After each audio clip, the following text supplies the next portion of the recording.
Welcome back to part 4 of What If Count Dooku recruited Ahsoka as his apprentice after she left the Jedi Order. Though Coruscant had burned under Maul's fury, the galaxy did not return to peace. In the power vacuum, chaos reigned. Dryden Voss, elegant, dangerous, and politically adept, rose as the public face of the new galactic government. Many believed he was the architect of peace, broker of control, but in truth, he was merely a puppet, his strings pulled by a shadow draped in crimson and black. Darth Talon, a predator of silence and shadows, now held the real reins. With Maul dead and the Sith legacy fractured, she fought to become something greater, an empress of Sith rebirth. Her presence was rarely seen, but always felt. She ruled from behind the veils of deception, her voice the whisper of fear in Senate halls. And now, she turned her gaze to the old cradle of Sith power, Korriban. While darkness spread, light was not yet extinguished.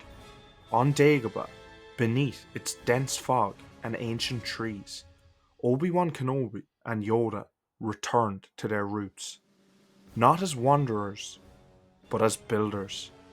Together, they began constructing a refuge for surviving Jedi, buried within the living force of the world, hidden from the Empire by the dark-side nexus that veiled it from sensing. Retreat we do not, Yoda said to Obi-Wan, surveying the misty swamp. Regroup we will. Rise. The canopy of Dagobah stretched like a living net, its gnarled roots and damp mists obscuring the life teeming beneath.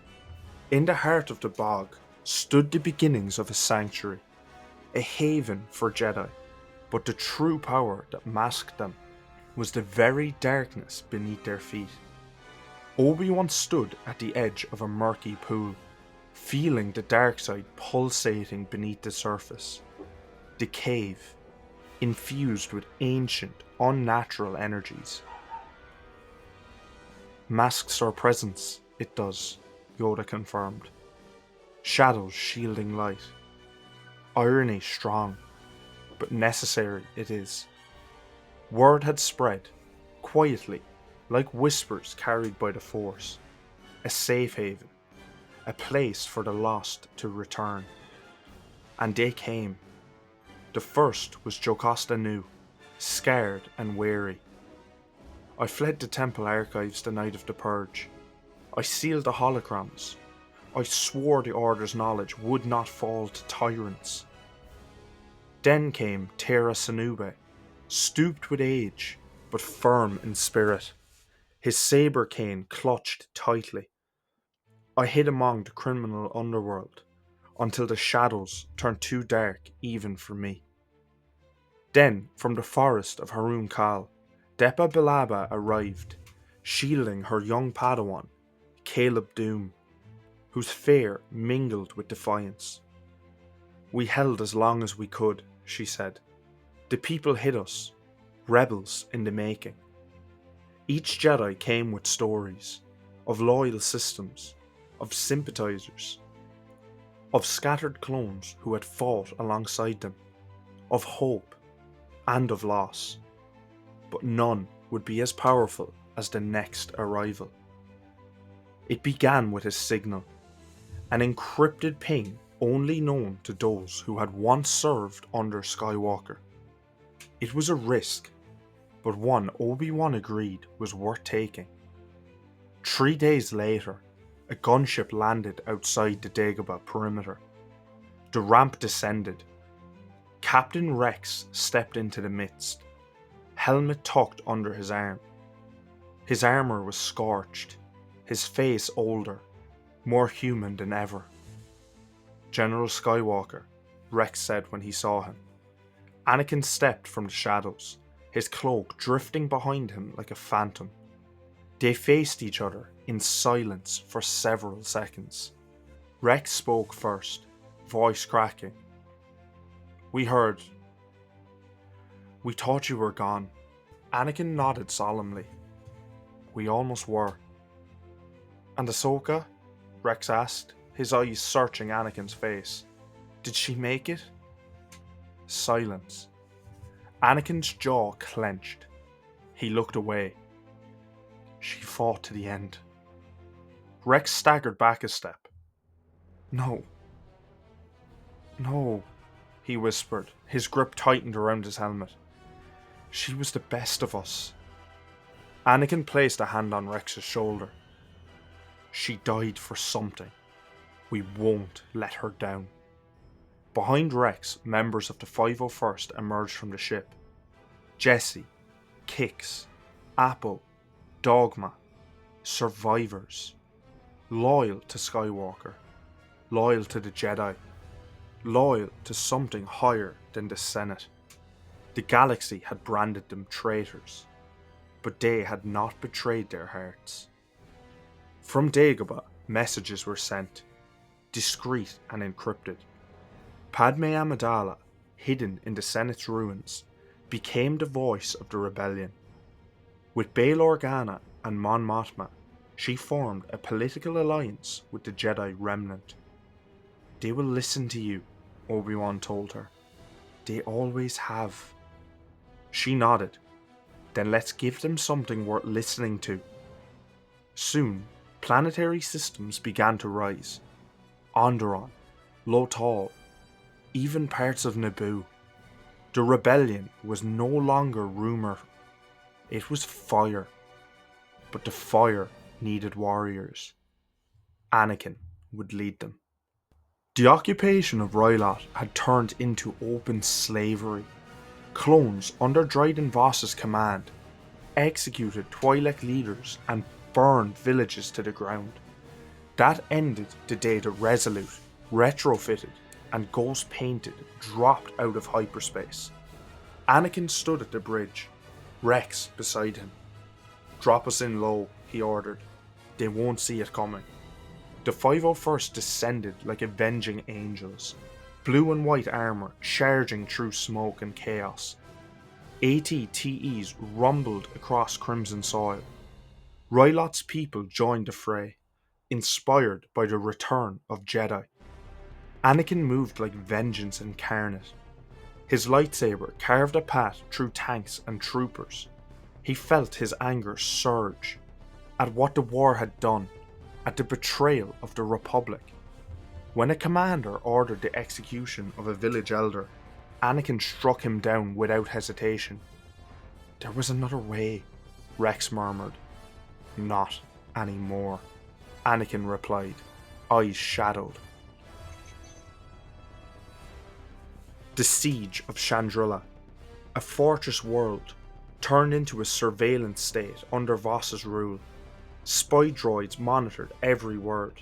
Families were imprisoned for treasonous thoughts. Anakin deployed with Rex, Balaba, and Caleb. They split into coordinated squads, hitting communication towers, freeing labour camps, and disabling air control. In the final push, Anakin led the charge into the governor's palace. When the clone garrison refused to surrender, he gave no quarter. He leapt from balcony to corridor, saber singing, rage fueling every strike.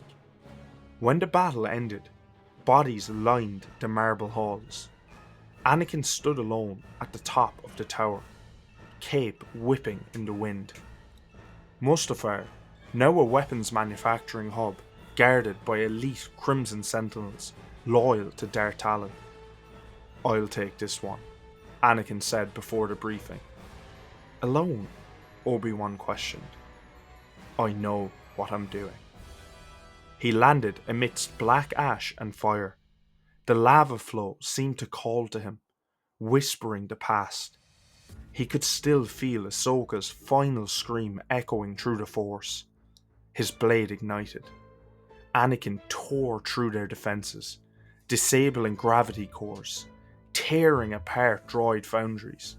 He didn't see faces anymore, only enemies, only obstacles between him and justice. By the end, the entire complex collapsed into the lava below. Obi-Wan watched from orbit, deeply unsettled. With the rebellion gaining ground, Dryden Voss grew desperate. On orders from Darth Talon, he authorized a covert strike. Padme Amidala was taken. It happened during a political conference on Alderaan. Her guards were gunned down. Bail barely escaped. Padme was drugged, bound, and taken to a secure facility deep within the ruins of Sereno. The Jedi searched frantically. Anakin tore through system after system, interrogating enemies with growing brutality. "I'll find her," he said to Obi-Wan, "if I have to burn this entire sector to the ground." When they traced her location at last, Anakin refused to wait for clearance.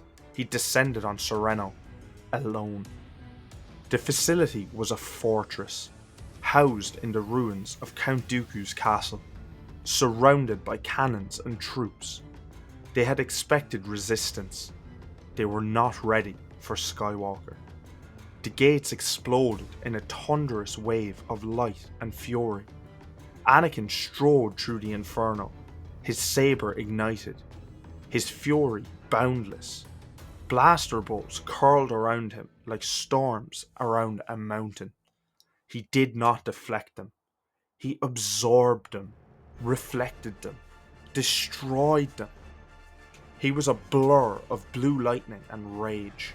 Troopers screamed, walls cracked, turrets melted.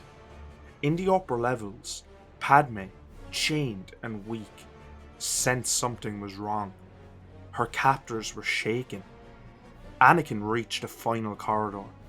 The guards raised their weapons. He raised his hand. They screamed, gripped by the Force, lifted into the air, crushed in seconds. The doors to her chamber exploded inward. Padme gasped. "Anakin!" He fell to his knees beside her, breaking her chains. "I'm here. I found you." She cupped his face. You're shaking." "I almost lost you," he whispered, "and I won't let it happen again." But in her eyes, he saw something else. Fear. Not of death, but of him.